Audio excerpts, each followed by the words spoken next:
A moment too close, my life took an unexpected turn. I'm Pella, a single mother who's been raising my son Jeremy, alone for a long time. He's 25 now, and we've always been close. Just the two of us navigating life's ups and downs together. But one evening, something unexpected happened. Something that left me questioning everything. Jeremy came home looking exhausted, saying he didn't well. He'd been working long hours and studying hard, and he seemed utterly drained. I told him he could lie down on my bed if he needed to rest. The night was cold, and our old house took forever to warm up. I tucked a blanket over him, thinking it was just a mother caring for her son. At first it felt normal, familiar, but then, as I lay beside him to keep him company, I felt him shift closer. I assumed he was just trying to get warm, so I didn't think much of it. His arms wrapped around me, gently me close the way he used to when he was younger, seeking comfort. I was surprised, but let it happen, telling myself he just needed reassurance. Lying there, I felt Jeremy's breathing slow, as if he were drifting off. The room was so quiet I could hear my own heartbeat. It was strange, but soothing, a moment of closeness I hadn't felt in years. I stayed still, not wanting to disturb him, convincing myself it was just a mother comforting her son. But then he moved again, inching closer under the blanket, his arm tightening slightly around me. I froze, uncertain of what I was. Part of me wanted to away, to say something to break the moment, but another part stayed rooted, caught in a tension I couldn't ignore. Then something happened that caught me off guard. I felt something firm beneath the blanket, unexpected, unmistakable. My heart raced and I tried to stay calm, reminding myself this was my son. Maybe he didn't even realize. I lay there trying to push down the confusing stirring inside me, telling myself it was just an awkward moment that would pass. But as the minutes ticked by, I realized something had shifted, and I didn't know how to handle it. Jeremy stayed close, his breathing steady, but the warmth between us grew undeniable. I wanted to move to say something light to break the tension, but the words wouldn't come. I was trapped in the moment, unsure of what I was. Then Jeremy lifted his head slightly, looking at me. His eyes held a softness I'd never seen before, a gaze that both reassured and unnerved me. He didn't speak, but his look seemed to ask if I was okay, if I felt the same unspoken he did. He stayed beside me, his hand moving gently, comfortingly, as if it were the most natural thing in the world. His breathing was calm, his eyes closed again, and I wondered if he was falling asleep. But then his hand slid up my arm and I shivered, caught between away and staying still. He opened his eyes, meeting mine, his gaze carrying a question as if he were asking if I felt the same angelic he did. "Jeremy," I whispered, barely able to form the word, wanting him to stop to create distance, but I couldn't move. The tension between us was too strong, like a silent storm brewing. Neither of us spoke, but the air was heavy with unspoken words, things we couldn't voice. Almost instinctively, he moved closer. My heart pounded, my mind racing, but I couldn't bring myself to back. I was torn between my role as a mother and the strange rising as he drew nearer. His hand rested on my shoulder, and then gently he brushed a strand of hair from my face. It was a simple gesture, yet it pierced my heart in a way I didn't understand. I opened my eyes, and he was there so close I could see every detail. The faint freckle on his cheek, the soft curve of his jaw, the way his gaze searched mine.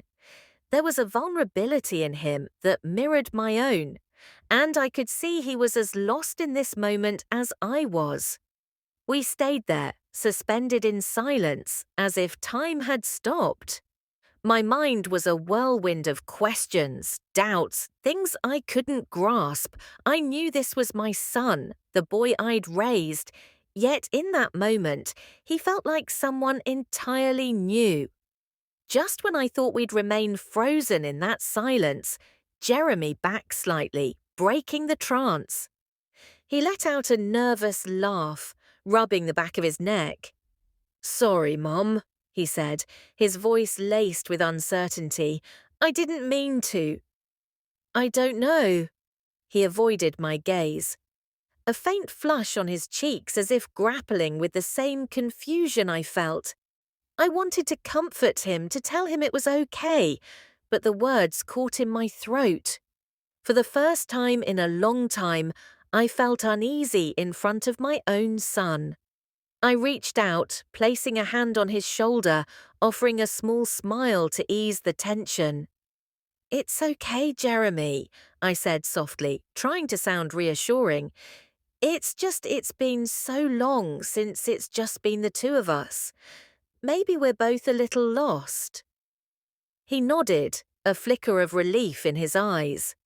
Just as the tension began to ease, the doorbell rang, startling us both. I jumped up, my heart still racing, and hurried to the door, grateful for the interruption. It was our neighbour Paul, always friendly and dependable.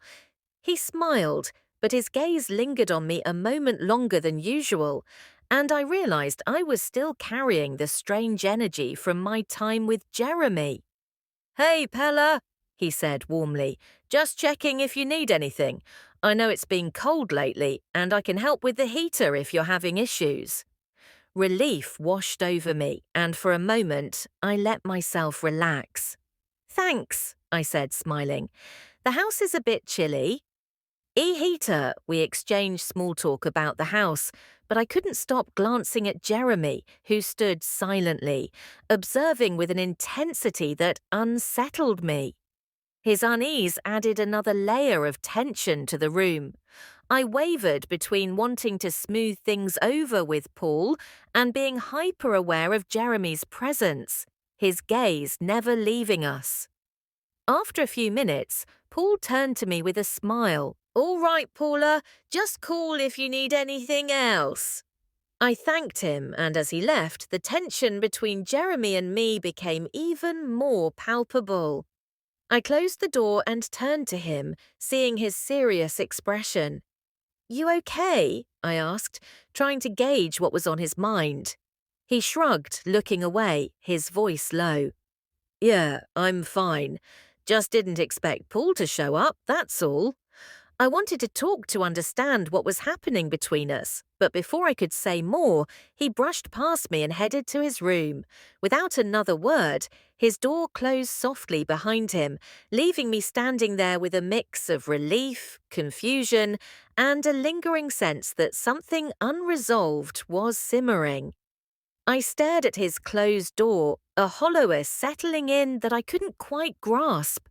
I didn't fully understand what had just happened, the moment we'd shared, the way he'd reacted when Paul arrived, and the unspoken tension threatening to erupt again.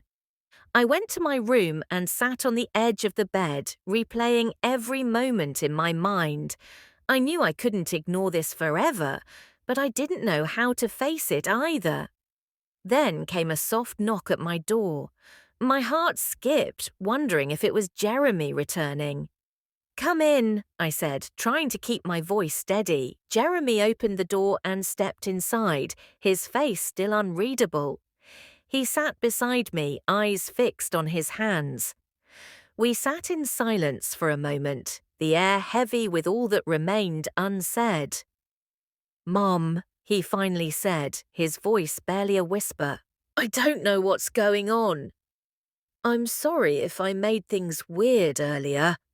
He struggled to find words, his vulnerability cutting through the tension. I placed my hand on his, offering a small reassurance. "It's okay, Jay," I said. Maybe we're both just a little lost right now. It's been so long since it's just been us, and sometimes things get confusing.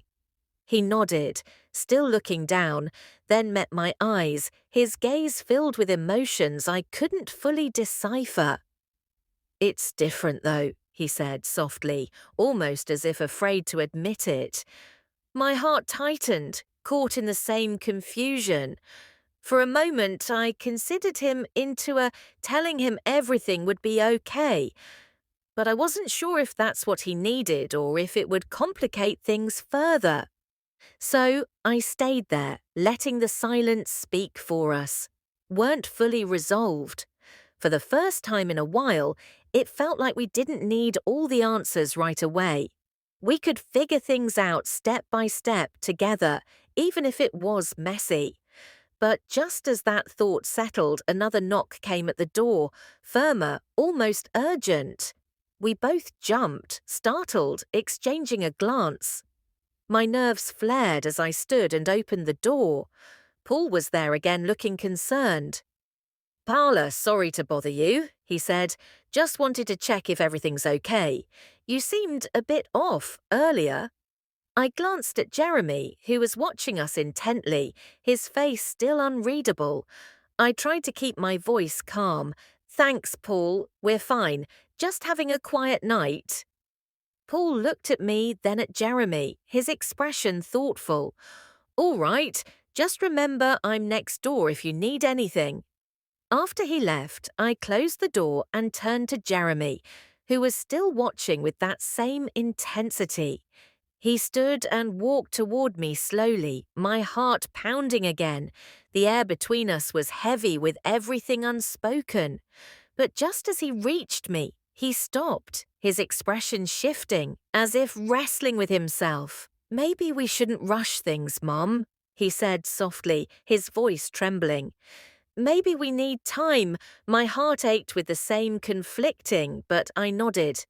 "You're right, Jeremy. We both need to think this through. Take it slow."